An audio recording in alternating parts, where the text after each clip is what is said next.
Right, ఇక Congress MLC అభ్యర్థుల ఖరారుపై మరింత సమాచారం వెంకట్ అందిస్తారు. వెంకట్, ఎమ్మెల్సీ అభ్యర్థులను కాంగ్రెస్ అయితే ఖరారు చేసినట్టు తెలుస్తుంది. దీనిపై పూర్తి అప్డేట్స్ ఏంటి? Madhuri, good evening. రాష్ట్ర కాంగ్రెస్ అదేవిధంగా ఏఐసిసి కాంగ్రెస్ వ్యవహారాలు మనం నిశ్చితంగా పరిశీలిస్తే చాలా ఆసక్తికరమైన సన్నివేశాలు చివరి క్షణంలో చోటు చేసుకున్నాయని చెప్పాలి.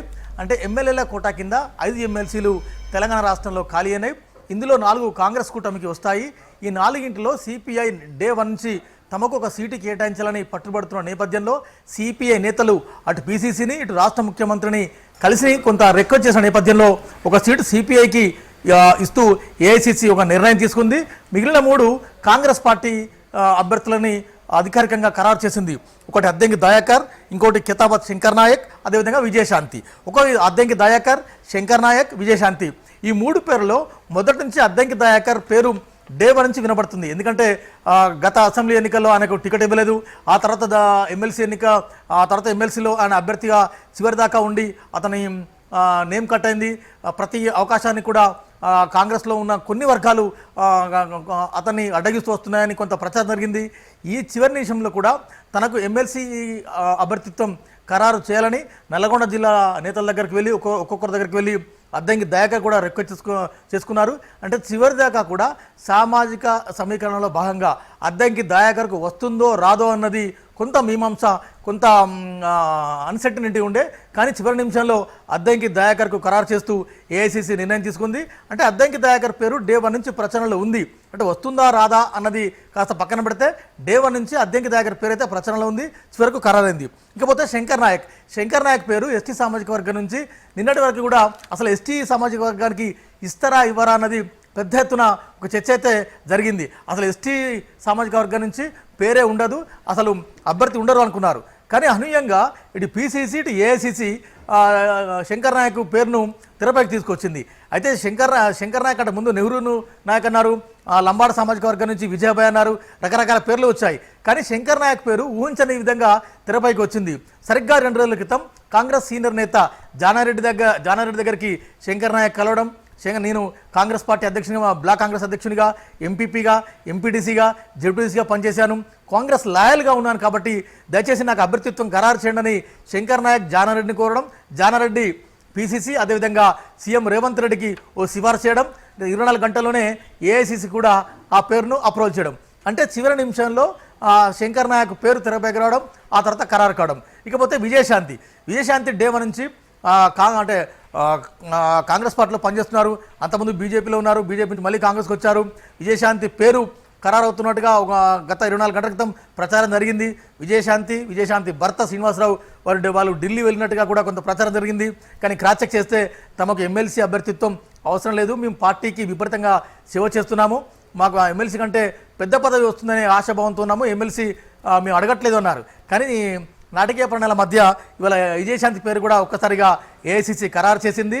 అంటే మనం వచ్చే ఖరారైన సామాజిక వర్గాల నేపథ్యంలో ఎస్సీ మాల, శంకర్ నాయక్ ఎస్టీ లంబాడ, అదేవిధంగా విజయశాంతి బీసీ మహిళ. అంటే కాంగ్రెస్ పార్టీ సామాజిక వర్గ సమీకరణలో భాగంగా ఎస్సీ ఎస్టీ బీసీలకి ఈ 3 స్థానాలు కేటాయించినట్టుగా చాలా స్పష్టంగా అర్థమవుతుంది. ఇకపోతే రెడ్డి సామాజిక వర్గం నుంచి ఒకటి ఇవ్వాలి కాబట్టి అది సిపిఐ నుంచి వచ్చే అవకాశం ఉంది. అయితే చాడా వెంకరెడ్డి లేకుంటే పల్లా వెంకరెడ్డి ఈ 2 పేర్లలో ఒకటి రెడ్డి వర్గం నుంచి వచ్చే అవకాశం ఉంది. సో మొత్తానికి ఇవాళ కాంగ్రెస్ హైకమాండ్ అటు పిసిసి ఇటు ఏఐసిసి ఖరారు చేసిన ఈ 3 పేర్లపై రాజకీయంగా విస్తృతంగా చర్చ అయితే కొనసాగుతుంది. విజయశాంతికి అంటే చాలా రోజుల తర్వాత ఆమె కాంగ్రెస్ పార్టీలో స్టార్ క్యాంపెయిన్గా ఉన్నారు, అంతకుముందు బీజేపీలో స్టార్ క్యాంపెయినర్గా ఉన్నారు. సోనియా గాంధీ అదేవిధంగా రాహుల్ గాంధీ పిలుపు మేరకు వారు కాంగ్రెస్ పార్టీలో జాయిన్ అయిన తర్వాత విజయశాంతికి అవకాశాలు రావడం లేదు, తమకు అవకాశాలు సన్నగిలుతున్నాయి, పిసిసి ఏఐసిసి పట్టించుకోవడం లేదు అని నిట్టూర్పు వ్యక్తం చేస్తున్న క్రమంలో ఒక్కసారిగా ఆమెకు ప్రయారిటీ రావడం విజయశాంతి వర్గీయుల్లో తర్వాత ఆమెలో కూడా ఒకంత ఆనందం వ్యక్తమవుతుంది. అయితే విజయశాంతి ఎమ్మెల్సీకి పరిమితం అవుతుందా లేకుంటే ఆమెకి ఇంకేమైనా ప్రమోషన్ ఇస్తారన్నది కూడా అప్పుడే పార్టీ వర్గంలో చర్చ లేకపోలేదు. ఇకపోతే అద్దంకి దయాకర్ కూడా కాంగ్రెస్ పార్టీలో గతంలో 2 సార్లు ఓడిపోయారు. కాంగ్రెస్ పార్టీకి కష్టకాలంలో కూడా డే 1 నుంచి వారు ఉన్నారు కాబట్టి వారి సేవలను కాంగ్రెస్ పార్టీ ఎట్లా వినియోగించుకుంటున్నది పెద్ద ఎత్తున చర్చ అయితే కొనసాగుతుంది. సో ఈ 3 పేర్లలో అద్దంకి దయాకర్, శంకర్ నాయక్, విజయశాంతి ఈ 3 పేర్లు అధికారికంగా ఖరారైన నేపథ్యంలో రేపు మధ్యాహ్నం అంటే రేపు 11 గంటల తర్వాత నామినేషన్లు దాఖలు కార్యక్రమం ఉంటుంది. రాష్ట్ర ముఖ్యమంత్రి రేవంత్ రెడ్డి, పిసిసి చీఫ్ మహేష్ కుమార్ గౌడ్తో పాటు మెజార్టీ మంత్రులంతా కూడా అధికారికంగా ఈ నామినేషన్ ఘట్టంలో పాల్గొనబోతున్నారు.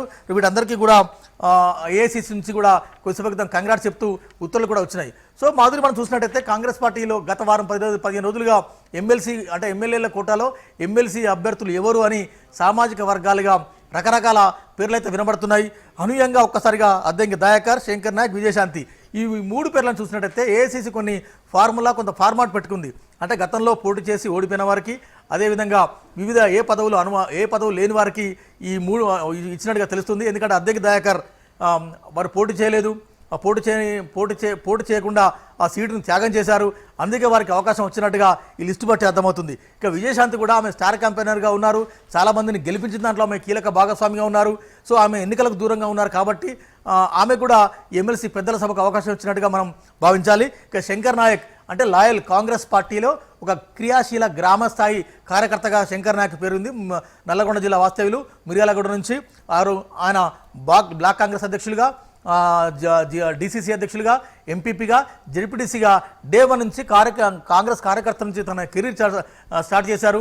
అంటే పార్టీని నమ్ముకున్న వారికి, లాయల్టీగా ఉన్న వారికి కాంగ్రెస్ పార్టీ సముచిత స్థానం ఇస్తుందని అటు పిసిసి ఇటు ఏఐసిసి ఆయన ఎంపిక ద్వారా వీరి నిర్ణయం ద్వారా చాలా స్పష్టమవుతుందని చెప్పవచ్చు. సో మొత్తంగా కూడా ఈ 3 పేర్లను చూస్తే ఏఐసిసి జారీ చేసిన, ఏఐసిసి నిర్ణయం తీసుకున్న ఈ 3 పేర్లలో ఎలాంటి వివాదాలు కానీ ఎలాంటి విమర్శలు కూడా తావు లేకుండా ఉన్నాయి. ఎందుకంటే చాలామంది జీవన్ రెడ్డి లాంటి వాళ్ళు, అదేవిధంగా మధు యాష్కి లాంటి వాళ్ళు చాలామంది పోటీ చేసి ఓడిపోయిన వారందరూ కూడా ఢిల్లీలో మకాం వేసి మరి మంత్రుల దగ్గర కొంత లాబింగ్ చేసుకొని డెఫినెట్గా ఈసారి తమకు అవకాశం దక్కాలని కూడా అటు పిసిసి మీద, ఏఐసిసి మీద ప్రెషర్ చేశారు. కానీ ఈసారి పిసిసి కానీ ఏఐసిసి కానీ ఎలాంటి ఒత్తిళ్లకు, ఎలాంటి ప్రెషర్కు తలగకుండా కాంగ్రెస్ పార్టీ లాయలిస్టులకి ఒకసారి అవకాశం ఇచ్చినట్టుగా ఈ లిస్టు బట్టి అయితే వస్తూ తెలుస్తోంది.